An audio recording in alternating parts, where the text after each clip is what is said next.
Thank you for joining us this afternoon for the ACAP Farmer Panel. We're really excited to bring this firsthand perspective from some of our farmers that have received ACAP dollars and gone through the process to see how it treated them, what the excitement was around it, and where it can go, right? We need to learn from this panel. So we're going to get started off by you getting a little bit of a background of our 3 farms here and our 4 panelists. And we're going to start here immediately to your left with Jeff and Cindy Harding from the Hess farm in Center County. Would you tell us a little bit about yourselves and your operation? Okay, we are the parents of 5 kids. Our kids are the 7th generation of our family to live on our farm. So we're super lucky to be there. At one time, our farm would have been the kind of central Pennsylvania or Pennsylvania homestead where there was a beef cow and 2 dairy cows and a couple of pigs and like that. Since we've lived there about 30 years, we have just had a herd of beef cows. We sell beef, freezer beef in the State College area, well, all over Pennsylvania really, but largely in Center region. We have a cow-calf operation and sort of a feedlot since we're finishing our own steers to sell for beef in State College, which makes us kind of unique, I think, in the beef world. We have about 120 acres, give or take. We had been on the list for a manure storage facility since 2015, something like that, and thought we were just never going to make it to the top of the list. And then we got the call right during COVID when the price of materials skyrocketed. And we had, the NRCS engineering people came, we talked about things, and we really debated if we should go ahead. In the meantime, we've gotten 15 years older, and our kids are all grown and gone now, and do we really want to bite off this big financial bite, build this barn at this time? And I think in hindsight, we're really glad that we did. It worked out well. We had a really great experience.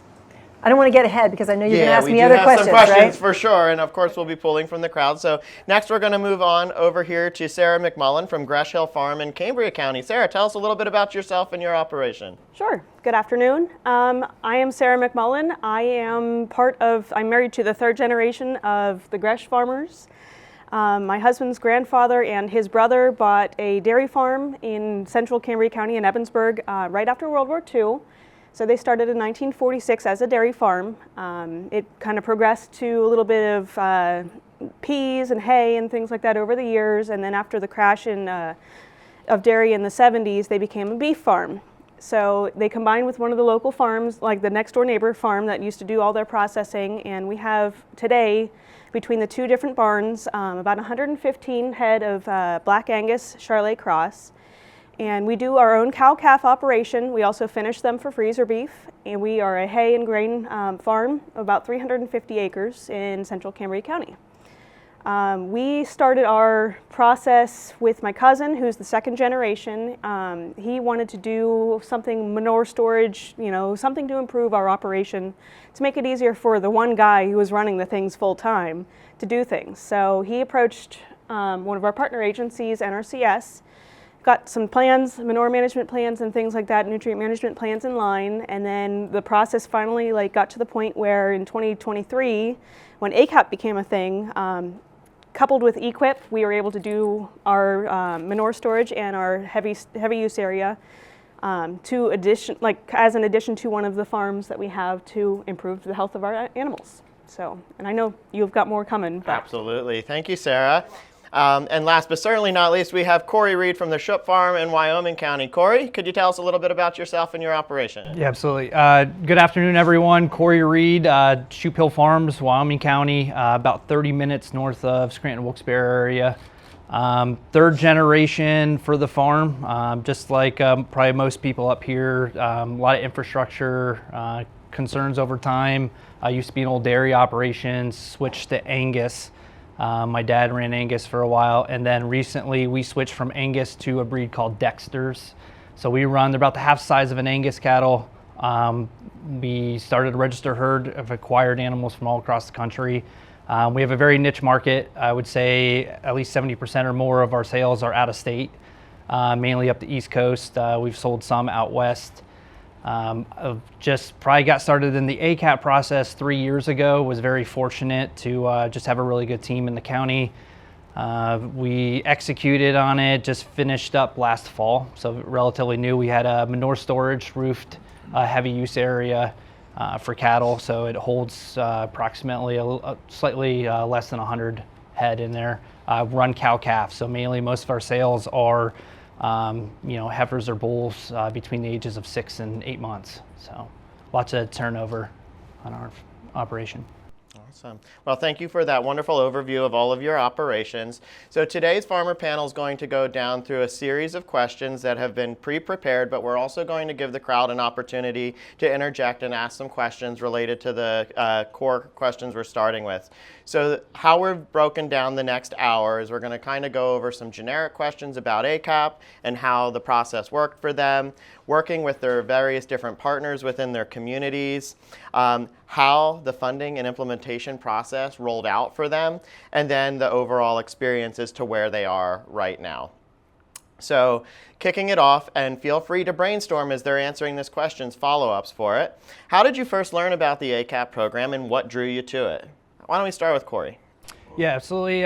So I actually first learned about ACAP through PA veteran farmers. So as a veteran, we host a conference for other veterans in the state on new farmers or farmers that have been in operation for several years. It's a fairly new organization in the state, and through that organization, they provide a lot of material on different grant opportunities or ways to fund projects, technical resources. So through that program, I was able to find ACAP and then linked up with my county ACAP provider through the conservation office and started planning. Awesome. Sarah? So we had a really good relationship with the soil conservationist with NRCS in Cambria County, and he worked really well with my cousin, who's also a veteran. So we kind of also understood, different opportunities out there for veteran farmers. And then also my cousin, who is living on the farm with us, with my husband and I, like the three of us kind of got together, we're first-time farmers, and what opportunities do we have? So we'd gotten together with NRCS and said, we understand we have EQIP, but how else can we make this work? Because this is a really big project, and it's a lot of money out of pocket, and we have the sweat equity, but we don't have a lot of the time. So they actually heard of a brand new program called ACAP in 2023. We had started the EQIP process in 2019, so this has been many years in the making. We had a meeting with the Conservation District in, I would say, February of 2023, and I had my fourth like a month later, so I remember sitting in the office like miserable. But it was like, they were like, we've had all this money and we want to use it, and you're a perfect candidate for it because you've already got your plans in order, you've already got your, like everything's just about engineered, you got your I&E done, you would be a perfect candidate for this to kind of slip in and be one of the first ones in the county to do this. So we applied and we got our money and our funding, and we've been partnering with them ever since. That's awesome. Thank you. Cindy, Jeff? So Cindy mentioned that we'd been working with NRCS since about 2015, and we'd been approved, and we were essentially ready to go, and she mentioned COVID hit, so we actually had, plans were on hold, and they had a grace period there where we didn't have to spend immediately, and we were similar to Sarah. We weren't sure we wanted to get in that deeply. And I was talking to the NRCS person. They said, have you talked to Conservation Service? And I said, yeah, we've talked to them a couple times, and they had no funding available, or they were overwhelmed with projects in our county, and so really had never been available prior to that. And then ACAP came, and it was available, and we were similar to there. We were all ready to go, basically shovel ready. And again, our office took care of most everything. In terms of application, I mean, NRCS recommended, and Devin's here from our office in Center Clinton County, and they were awesome, and they took care of most of the details. Wonderful, and it sounds like all your experiences have been positive to this point in our questions, but speaking of boots on the ground, ready to roll projects, what kind of conservation practices were installed? So we'll start at this end this time. As we mentioned, we did a heavy use area and manure storage, so we have a barn that's about I believe it's 60 by 152, so about 10,000 square feet under roof. and fence line feeding in the front, and basically, so that was that project. We have our roofed heavy use area, manure stacking, which in total is 60 foot by 240 feet. So it's a huge building. We sized it for about 120 animals. We have animal trails and walkways and like an apron around the entire building, and we've done fencing, stream crossings, and a couple other little critical area plantings and things. Essentially the same. We have our building's 45 by 192. So it's same thing, manure storage we split ours into several pens just because of our operation. Has a cattle handling system that's kind of off of the building. It's got an apron and links into several other practices through NRCS, roof runoff, including and some cattle walks. So, great. So, from the crowd, any questions in general about the kind of ascent into the ACAP program? Go ahead. Would you have accepted the funding if it was 50% or 75%? Or did it have to be 90% for you to say yes? We would have said yes, because we needed it that badly. And we did have some cost share with EQIP, but just having any assistance would have helped us even more. So whether it was 90% or 50% or even 75%, we would have said yes. I think for us, it would have made a difference. Well, we have 30 mama cows, so at any given time we probably have 90, give or take 90 animals, a mama cow and a calf for this season, and then the calf from last season that we're finishing in our, feedlot area for our beef business. To spend the amount of money we would have had to spend for the barn that we got for 30 cows, I mean, that would have been, I hate to say it, that would have been real stupid. So no, it would not have made good business sense. We could know it's the right thing to do conservation-wise. Where we sit in State College, we're at one of the headwater streams of Spring Creek watershed. There's a stream across our farm, so it's important for us. We know it, but to spend $500,000 and we're 65 years old to keep 30 mama cows, I mean, it doesn't really make good money sense otherwise. So for us, it would have made a difference, for sure. And again, so the number's important too. 50% maybe not, 70% maybe yes. There's, that's kind of the gray zone in there. I think it's kind of, and it depends on the individual circumstance, and certainly a lot of other things come into that, age, et cetera, succession plan. What are your kids going to do? Our kids all live west of the Mississippi right now, so we've got 5 kids. Great. Now we got this new barn and everybody out. And, we're trying to be honest here. We hope, like I said, our kids are the 7th generation on the farm, so we hope at least one of them will come home. But kids who grow up in State College, and 3 of our kids went to Penn State, like the first thing you want to do is get out when you get old enough, when you graduate. So and they did. But then you get married and you start a family and you realize, Central Pennsylvania is a really nice place to raise a family. So we're still in that point where we're hoping our kids, one at least, come home. But even so, when we built our barn, we tried to build it with an eye toward being flexible. Not so flexible that it lost practicality now, but we maybe if one of our kids is a dairy vet, if he comes home, maybe he's going to milk cows there. Maybe they'll have horses there. There might be some other agricultural use, not just mama cows and feeders. So we tried to keep an eye on the future. Yeah, I'll just say that like my project, my cost share was over 20% but mainly that was my fault. So I'll say we joke the barn's got some of the bells and whistles to it, and if you don't understand how you get to the size barn you do, they base it essentially on your current herd size, right? So I designed mine in consultation with my county conservation representative as well as NRCS to be a little bigger. So there's a lot more concrete around mine. Like I said, I have a cattle handling system off mine, so it's very expensive to do anything now, which is why the grants are so great. I would not have done it if I didn't have ACAP. Even with just NRCS, it would have been too much for me to stretch for my family and I to do agricultural full-time, right? So, thankfully a thing I like about ACAP is the ability to latch on to another funding source to really give you a boost And I have to give credit out to, my county conservation. They did a great job in kind of explaining and kind of making that process easy for me to understand. There's a lot of numbers thrown out there. You're getting bids. It's a big decision for you and your family, and it could either set you back or, put you ahead. And that's kind of how I ended up spending more money than I wanted to. It was, where is the farm going to go? And if I'm spending this kind of money, am I going to regret not doing something? So that's kind of, how we worked it in ours. And those are hard decisions, but there's, for me, I have a very experienced county team. They're with a lot of technical proficiency, producers of their own. So it's nice when they have a farm of their own and they're able to kind of walk you through that practice. And that was probably very valuable for that decision for me. Awesome. That was a wonderful question. Do we have another from the crowd? All right, go ahead, Femina. Yeah, I was curious to learn about any challenges or concern you had during the whole process, and anything that would have made it much more easier on your end. So any challenges during the process that could have made it easier on your end? And that's actually a really good segue into our next section of the application process. So any challenges? I feel like we need to make Devin McFeeder stand up from Center County, because we had no problems whatsoever because we had Devin.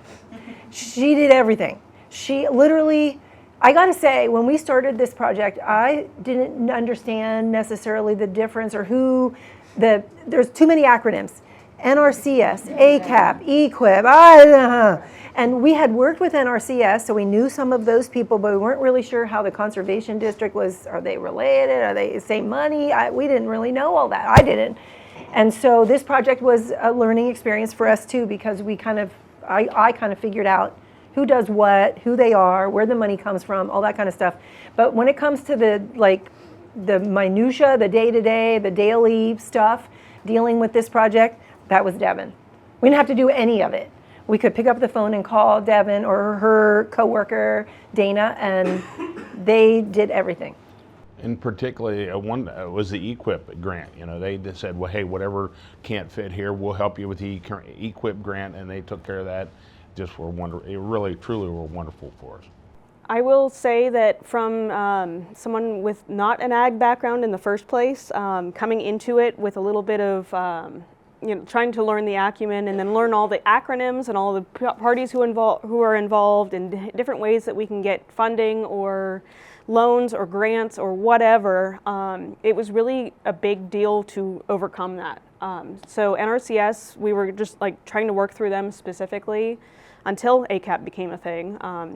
But the cost share and EQIP was one thing, and then they also engineered it. NRCS used their engineer out of Somerset for our project. So it was all in-house.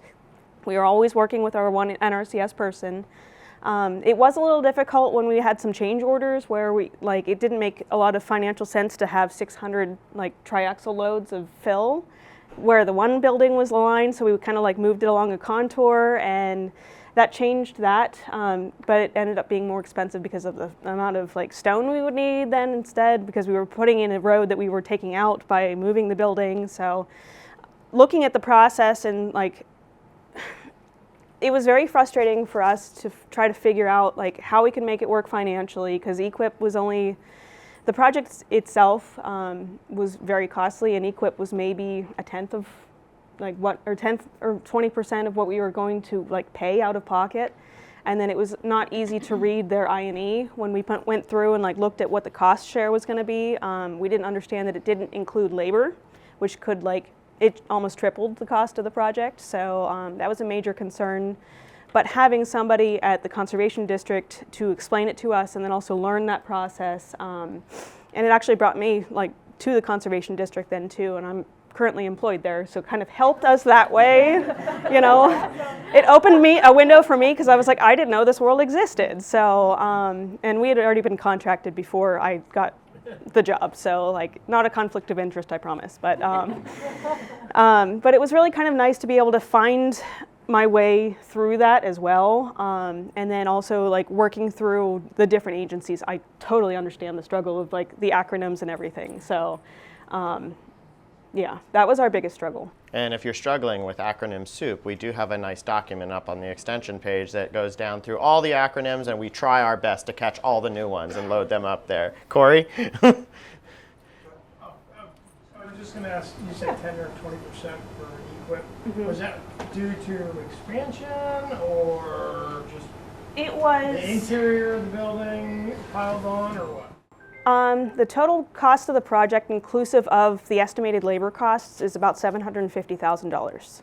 So they were only willing to fund us about, even with a new first-time farmer and a female-owned, because the contractee is my cousin.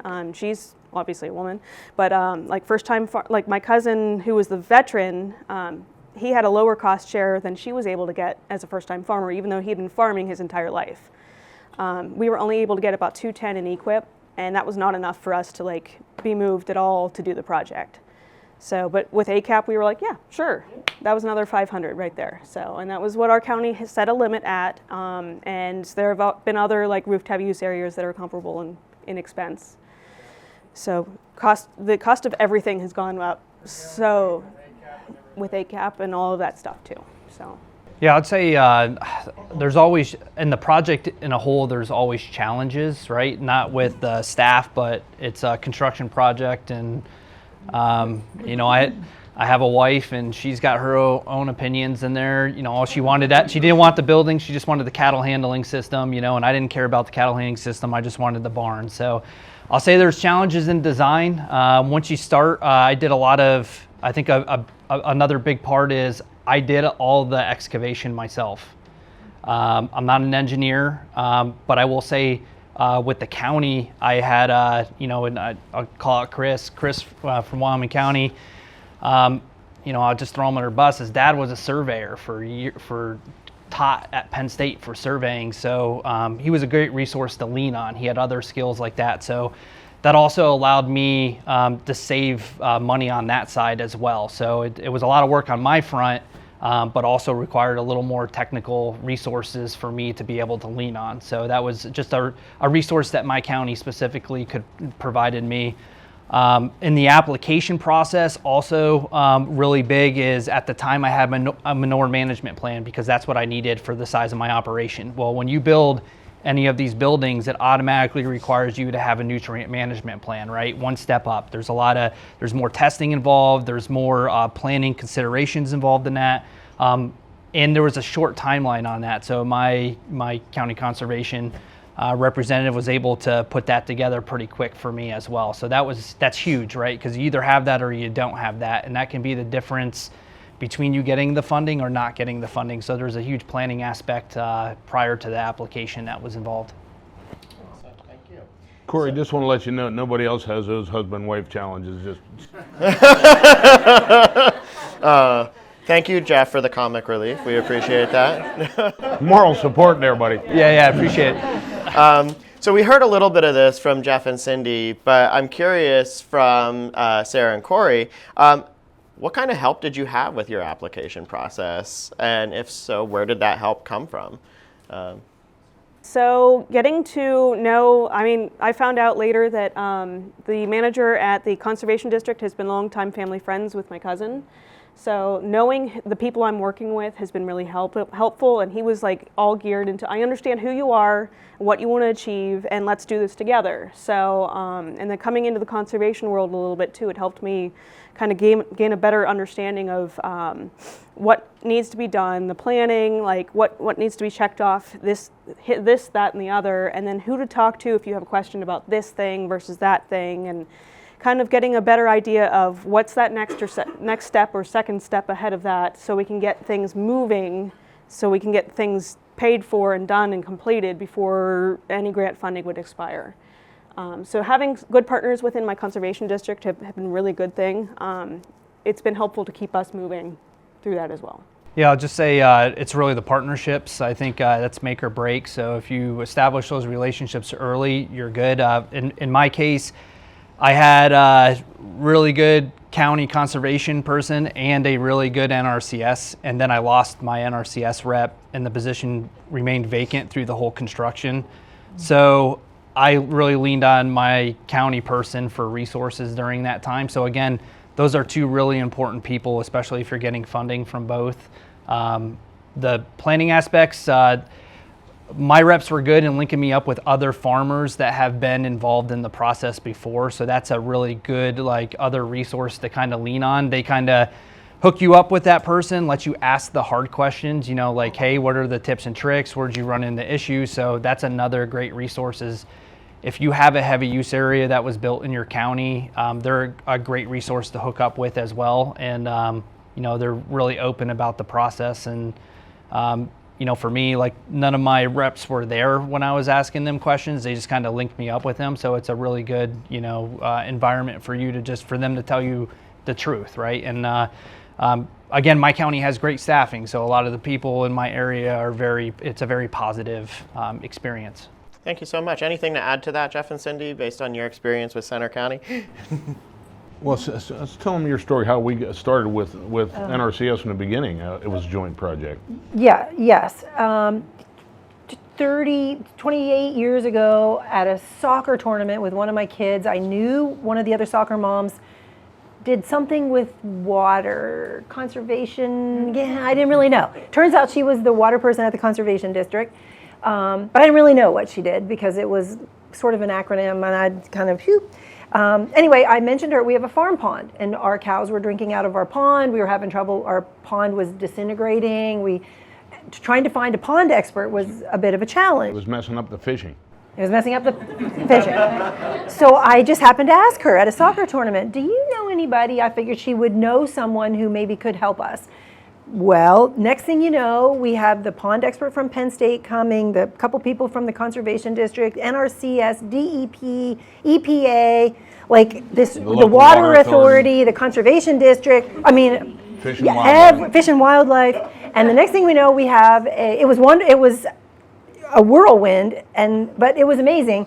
We ended up with a gravity flow water system, 2 stock tanks in our pastures that get filled from the pond, so we could fence the cows out of the pond and kind of preserve our pond. We have a stream bank buffer and 4 fencing and crossings. All of these projects just kind of fed on each other, all because I asked a soccer mom friend, what do you know about ponds? But that was our first experience with the Conservation District and NRCS people. So we had kind of met those people. I still didn't quite have a grasp on who did what, and because it was such a whirlwind when we did those projects originally. But they, thankfully in Center County, I would assume it's the same everywhere, but maybe it's not. Our NRCS people and our Conservation District people get along really well. They work well together, hand in glove, so that even if I would call Devin with a question about the project, if it was an NRCS question, it didn't matter. They just communicated really well behind the scenes. We didn't even know. She would answer or someone else would call with an answer, and they were awesome. But it's very helpful that those 2 organizations get along in Center County well. That had to be a plus. Well, and just encourage you all to try to work with your cohorts in those other groups, because it really is. It's really valuable when they can share ideas and share concepts. And again, sometimes you may have someone who's one group that's got a really good engineer or somebody who really understands buildings, and someone else that doesn't. And again, there are pitfalls with building buildings, and I know that a lot of these NRCS barns have been built without adequate ventilation, and no fault of anybody's, except that you've got to have some ventilation even in an open-sided barn, or you're going to have pneumonia. You're going to have respiratory issues with cattle. And again, that's something that somebody in that group may have that expertise, and if not, go outside and find it. So. For sure. Thank you for those responses. So while we're still on the application process here, does anyone have any questions about the application process for our panelists?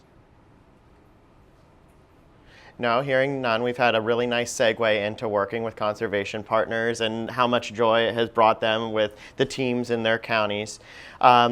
Thinking about some of the other parts of the process, you get to work with engineers and design teams as well as contractors. So we're going to start with the engineering and design process.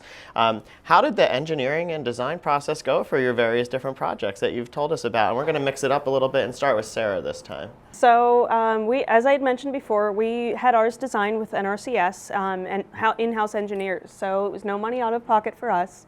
It was kind of wrapped into the entire project cost, you know, that we didn't have to pay out of pocket, but it was part of the contract that we had.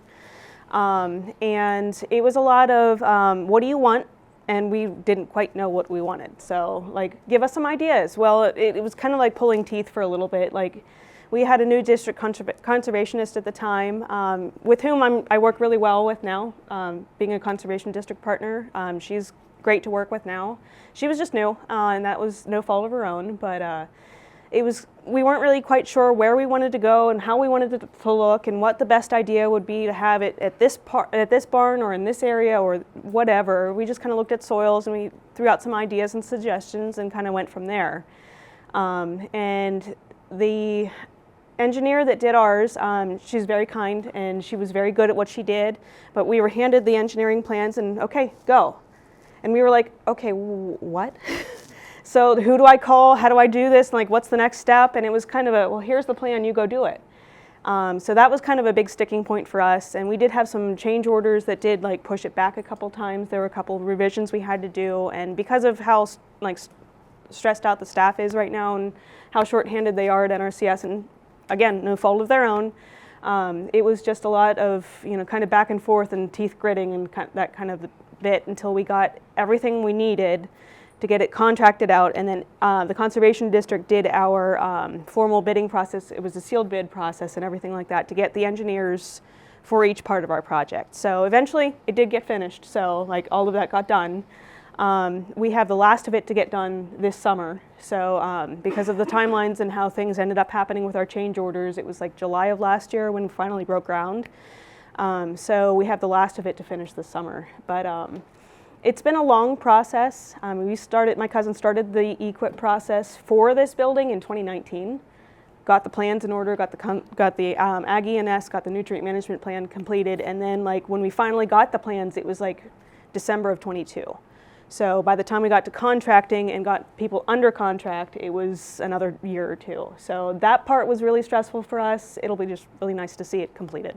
Yeah, I started the process with NRCS probably 3 years before actual completion of it. So I guess, you know, in talking to people, that's a fairly normal, like to have a 3-year period from planning to I&E development to, you know, actually construction. I worked a lot with the engineers, but again, I did the excavation aspect of it. So when you're stubbing everything and putting water lines in underneath the foundation, there's a lot of specifics. I used an NRCS engineer primarily. I think he's on loan from the conservation office as well. So I don't even know who he works for because I think they share. But I pretty much had his name was Pat. I had Pat on speed dial, and he would answer his phone on the weekend. So kudos. I did a lot of work through the week, and anybody that has an operation like that, there really is no weekend. So. It worked out really good. The flexibility was there. Again, it's a long process. I wish I could just do the scene from Maverick where he throws the manual into the trash can, because my plan changed very significantly probably the second it was created. So what was originally there is not in the plan is not what I have constructed now for various reasons, access issues, things you find, everything you see in a project when you start putting digging holes in the ground. So. I'll say there's a lot of flexibility, easy shifts. We moved my barn up a foot, from the original elevation. We shifted it, right a foot. So, that throws off a lot of stuff. We moved to work with the terrain that was there. So there's a lot of, it was very hard to get through the process. I'll say that mainly because you're doing a lot of coordination. There's a lot of design aspects, but I'll say it was, to my surprise, very quick adjustments. There wasn't really much that went into those.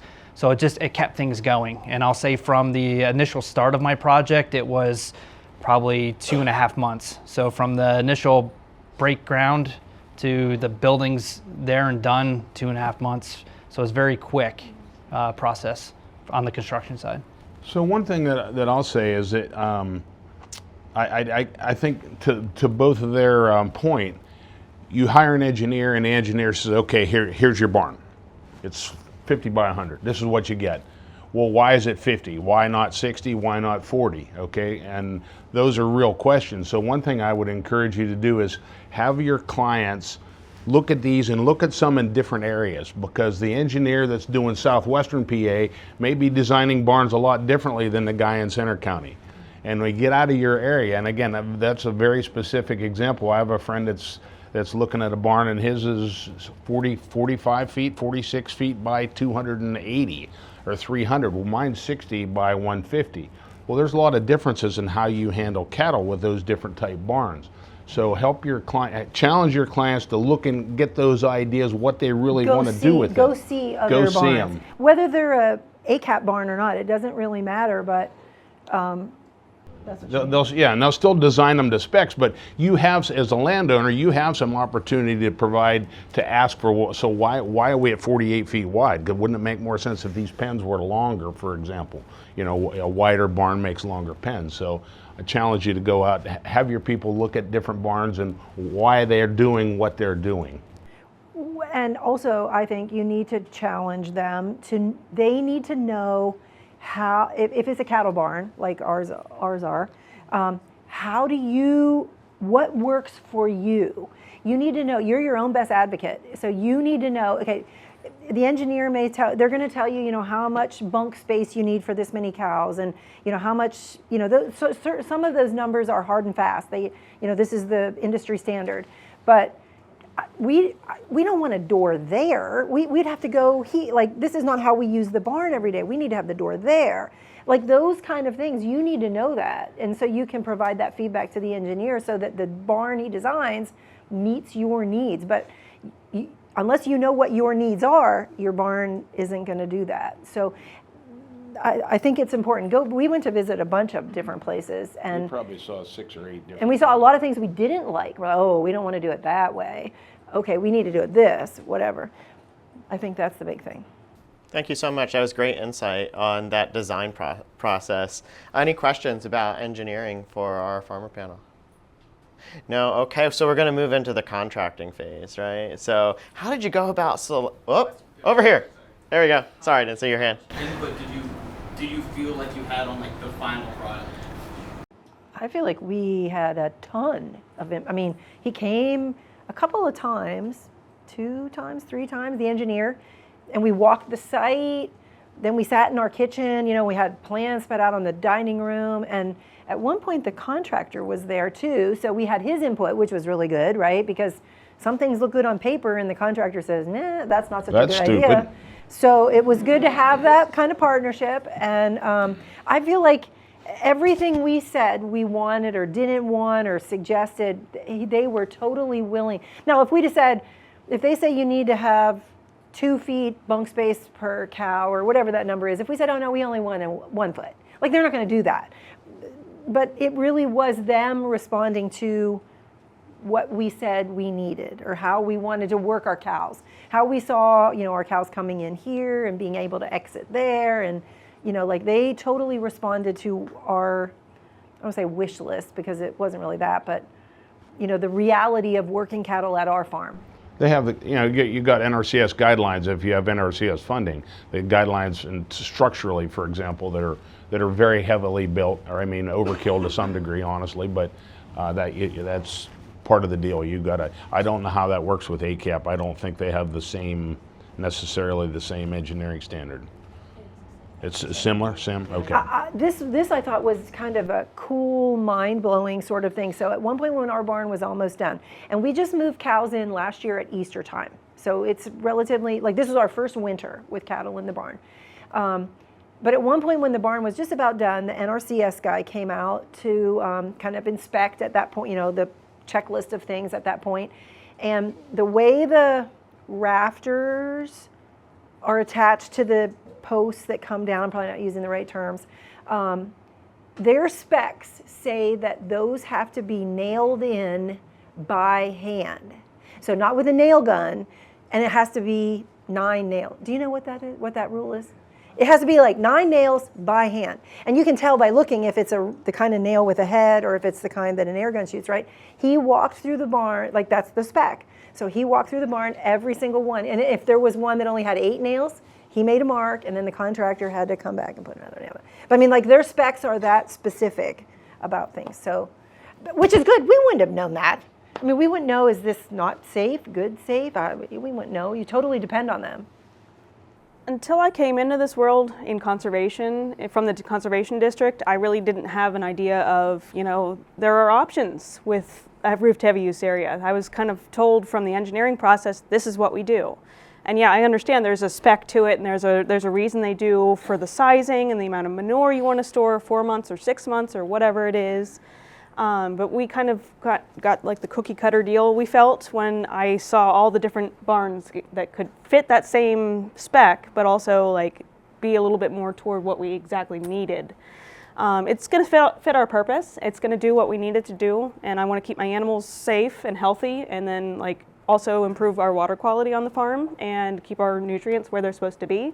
So it'll be goal achieved when it's finished. But I do feel like there could have been a little bit more flexibility with the engineers, and it's all sometimes chemistry with the landowner and the contractee and the engineer as well. And maybe it was a little bit of that, I don't know. But working with other contractors on different projects, I've seen a lot of different things that have gone on, and some good, some bad, but a lot of contractors are super responsive, like, yes, I want to do whatever you want to do, I'll just make sure it follows this process, like these rules here. So in general, like 90% great, so with contractors. So find one that jives with you, and it'll be what you need it to be. Yeah, I was going to say, just a caveat on that, there's a relationship aspect there. I think that plays a very important part. I had another main engineer that did the design, and you know, they came out on location, and actually the contractor said, hey, do we really need that, right? And it was actually a whole nother like practice, and he's like, he's already has this, it's already incorporated. It was actually doing a practice on an old barn that would affect the new one. So the contractor played a very important part, and I will say, you know, if you have a contractor that doesn't build these all the time, you're probably at a disadvantage. I, you know, had one of the top contractors in the state, that built ours, so they were able to work with the engineers to make changes, and that I would never be able to understand on that aspect. So, you know, both those engineers played a huge part in that phase for me. All right, we're going to roll into another one. So through these processes, and you actually were great at weaving in some of your contractor selections there. Were there any unexpected costs or delays as you went through the process? Devin? You betcha. We didn't. There probably were. It's a big project. It took a year, or not quite a year. I don't know, 9 months, however long it took. There probably were. I have no idea, because Devin managed that. A few hundred extra loads of fill. Yes. Yeah. So when we engineered this, it was engineered to be, what do they call that? Fill and something and fill. Cut and fill. Should have been cut and fill where it was. Well, as it turned out, that engineering was about a foot off, so we ended up a little like they did with a lot of extra loads of fill. And the ACAP program was wonderful about covering that, taking care of that, because that would have sunk us if we would have had to pay for that fill. And adding to be having to write a big check for stone, dirt. Yeah, so that was an overrun that we hadn't caught ahead. The other thing, just make sure people are aware. For example, you can put a lot of money just in putting lights in your barn. I mean, we didn't have a big barn, but the electricity was over $12,000. Moving a water line, we had $15,000 in that. So there are some of those things that aren't covered. Extra stone, so they'll approve, pick a number, 8 or 10 feet wide for a driveway. Well, if you need 14 feet for whatever reason, or the area around your barn, you're going to have extra stone. And so some of those kind of overruns that you end up. So back to your original cost about a percentage. The percentage of our project, it was way more than 10% when it was, our total project. And we understood that, but there are other costs that go. It's good for people to know that. Know ahead of time. You're going to get some of that. And handling facilities, to your point. So we had to tie ours into an existing handling facility, and that was something that we had to basically do that ourselves. Where do you want me to direct this question? Because I know we're kind of everywhere. Like, remind me of the question. So the question was, were there any unexpected costs or delays through the process? So, yeah. One of the big delays we had was with engineering because there was a lot of turnover in the NRCS office. So it ended up like going from like 3 different people. So the guy who did the I&E was not the guy who came out to do the survey, who was not the person who did the final design. So that was kind of disjointed, and that put us over like an extra year. And then we were in danger of like losing grant funding because of that like timeline, but things got moved and that was fine.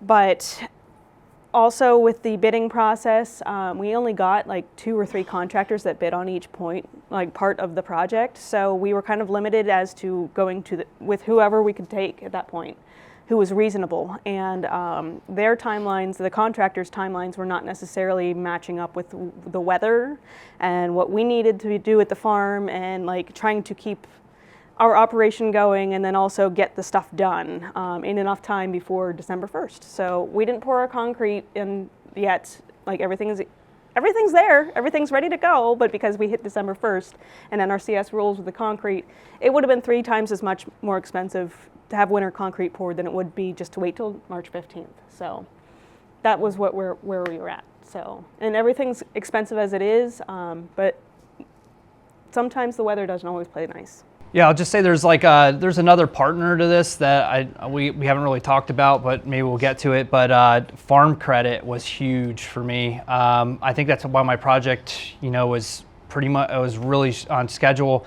Had a lot of unexpected costs that came out of my own pocket. Same thing, it was a fill issue. But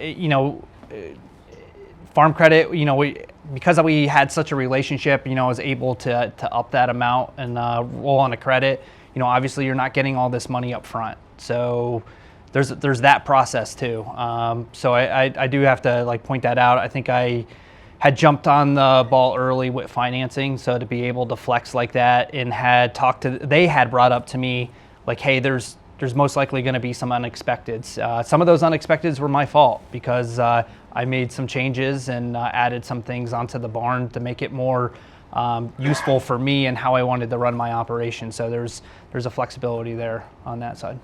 Not really related to delays or anything, but when you mentioned financing and the farm credit being a partner, when we first started this project back in 2015 or whatever year it was, at some point someone told us we were under the impression we might need to get a bridge loan, like that we were going to have to write checks up front and then ultimately you get reimbursed. But that isn't how it worked out ultimately, and I don't know if something changed or we got bad information up front or how that was. So that was a huge plus that we didn't have to think about that. But this isn't even a bad outcome or a bad criticism of the program, but it is a curious kind of thing for me. So we moved the cows in last year. We're getting ready. We're doing our taxes, and our accountant says we would write a big check to the contractor. We'd get the big check from conservation district. Literally, it just kind of went through us. We didn't get anything out of it, right? But we show income. We show this big income. We get 1099. But our accountant is like, okay, I need some information to do your taxes. Well, no offense to Devin, this wasn't her fault, but there is no information to give your accountant about this project. None. And I felt like whatever we finally told our accountant is probably different than what everyone else tells. I mean, it felt like just totally random.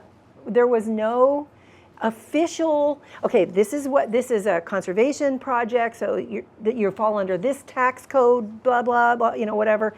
None of that.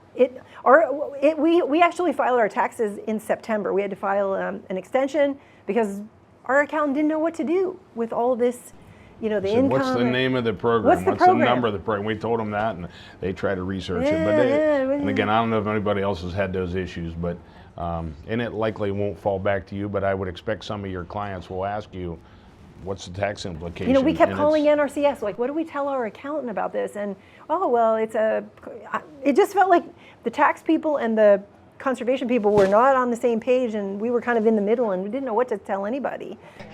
I also want to point out, if there's any producers or people contemplating this, there's REAP too, that you can also pair with some of the out-of-pocket cost share as well. And that's another thing that your county person can walk you on as a resource. So that's another great state program that you're able to do onto some of these heavier projects. And hopefully your accountant knows what REAP is. Yes, yeah. My accountant does. Yeah. And you can even sell your REAP credits to get 70% back. So like even if you spent $10,000 and you sold them, you get $7,000 in cash back.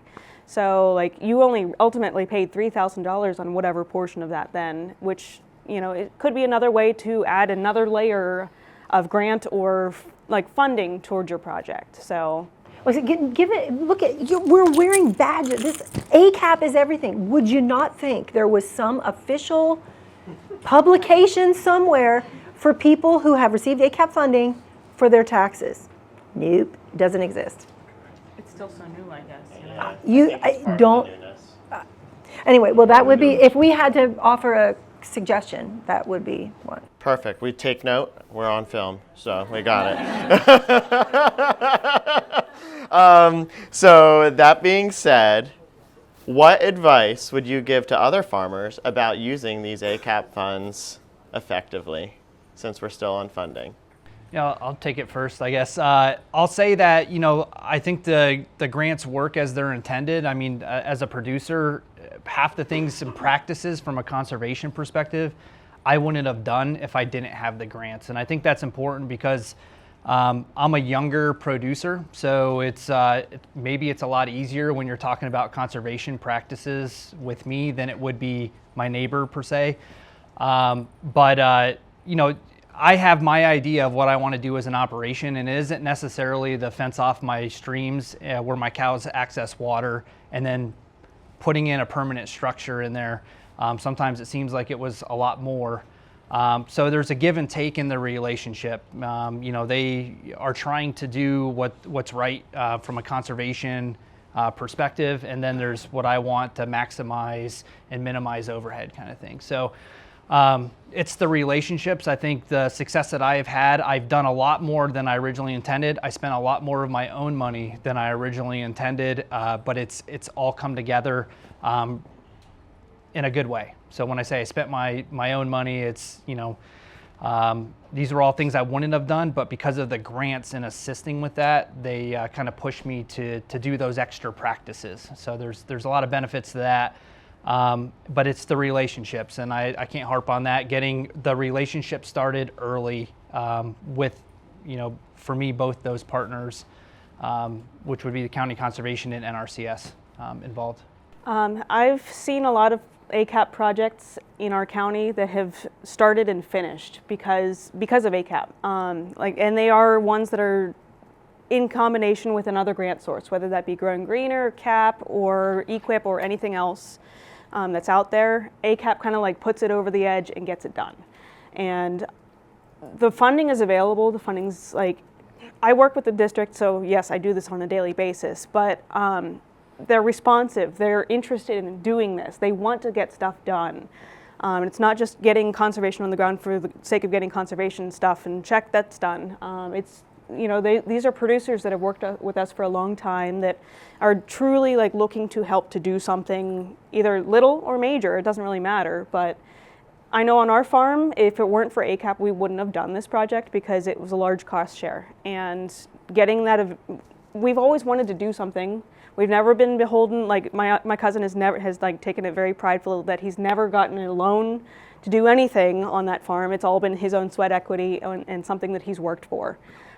So this is like the first big thing we've ever done outside of like our own like scrap together, kind of like put together things. So it's a big deal for us as a small, medium-sized producer to finally get to do something that like will see a big difference for us. And I wouldn't say we're one of the big guys. We're not the tiniest guy in Cambria County, but it has been a game changer for us. I think, would we do it again? That's the question, right? Well, that is a good part of it. I kind of forgot the question. What advice would you give other farmers about using ACAP funds effectively? Go to visit lots of barns, other places, whether they're ACAP barns or not. Give some long, hard thinking to how you use your, not even how you use it today, but how would you use it if you could when you're designing your barn. Try to get better tax information so you know what to get, what you need for your taxes. I think we're super thrilled with our barn, and we did really do a lot of soul searching before we built it, because we ended up building our barn as you come in our lane off the state road. It was pretty flat, and it made the most sense logically. Cheapest, most efficient place to put the barn was right there, but that was really going to change how things looked. What we saw when we look out the window, what we see when we drive in the lane. And so we want to do that? It was a big thing. We had to think about it. And but now when I go up there to feed we go up there to feed calves now. It's amazing. It's amazing. I feel like we're in the 21st century now. The barn we were using before was the original bank barn on our farm that was built in 1830. That had been retrofitted and It's not the best way to raise cattle. It has crappy ventilation. It's dark. Not that the cows cared about that or the calves, but cattle handling was a challenge. Everything was kind of a rig job. How do you do this? And now, like, I walk up there and it's amazing. So we had a really, I can't say one bad thing, even the tax stuff aside. It was an amazing experience. The NRCS people and the soil conservation people were fantastic. Awesome. So sorry, one more thing. I love it. Contractors. Because I thought this after you asked about the contractors. So many times when you hire a contractor, you're building a new bathroom or remodeling your kitchen or whatever. You hire the guy you like the best or think is going to do a good job, and by the end you want to drag him behind your car. Right?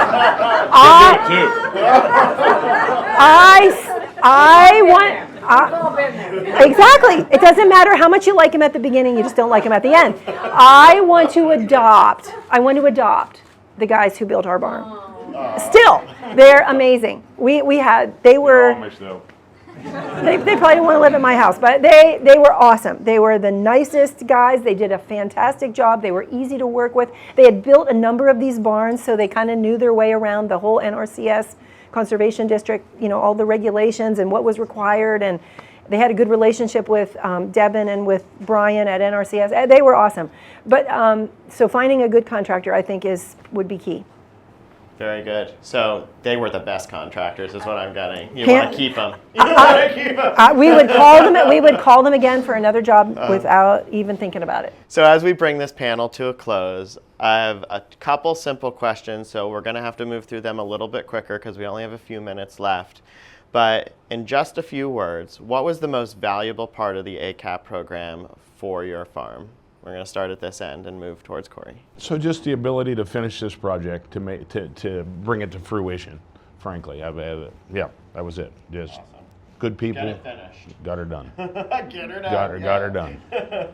We wanted something to be able to pass on to our kids that would make sense. Our barn was built in 1880, and it was also retrofitted and falling down and all kinds of stuff. It needs a lot of work yet, still use it. But at the end, ACAP was the reason that we were able to do this, and I want something for the fourth generation, maybe the fifth generation, to take over. Yeah, just simply I think the flexibility, same thing. If I didn't have ACAP funding, I would have built the barn and probably wanted to change it. Having used it all through the winter, there's no changes I would make to it. It's exactly how I use it as a producer. And I would just say the flexibility, and I think I'm hopefully that, there's no red tape involved in it to elongate the process. It seems really flexible and, usable. Very good. So if you had to apply again and wanted to improve a resource concern on your property, would you do it again? Absolutely. Yep. Absolutely. Awesome. Devin on speed dial. Devin on speed dial. All right, they got your number. Let's give Jeff, Cindy, Sarah, and Corey a round of applause for taking the time out of their day to come and talk to us about their experience with the ACAP program and about how long will you be sticking around here? Well, I have just a comment I'd like to make on the record. So I think for us and for all of these guys, I think I heard the same thing, is that most of us farming, especially those of us that aren't farming full-time, this is all we do, we have a passion for agriculture. We have a passion for the land. It's in our families. We really believe we're just stewards for now. We've got 50 years that we can be there and make a difference. You go there when you're 20 or 30 and you're done when you're 80 or whatever your number is. you know, over time, like I said, this farm's been in our family since the mid-1800s. And so it's really important to be able to, this project, this program allowed us to improve the land so that it can be somewhat sustainable.